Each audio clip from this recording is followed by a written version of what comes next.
The Skoog is a new universally accessible musical instrument.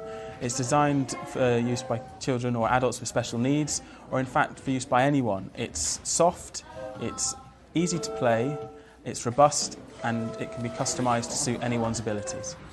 The Skoog helps children with special needs by allowing them to get involved in making music themselves. It's an instrument that they can play and they can take ownership of and start creating their own sounds and music. Traditionally, instruments are the shape and size and made of the materials they are because of the sound that they need to make. If you want something to sound like a plucked string, you need a string and it needs to be under tension. Whereas with the Skoog, because it's a mixture of software and a sensor, then the computer can handle making the sound, and so we can design an object that's designed to be touched and designed to be played with.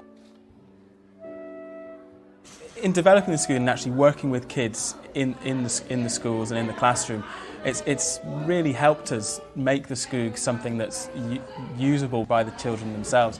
They've informed us massively on how it needs to work, and they've given their opinion on colours and design, and just the feedback that they've given to us has been just marvellous. It's just so enriching, and it's really inspiring to actually work with these kids, particularly when you can provide them with an ability to start playing their own music as opposed to just taking part through listening and listening to other musicians and really learning from them.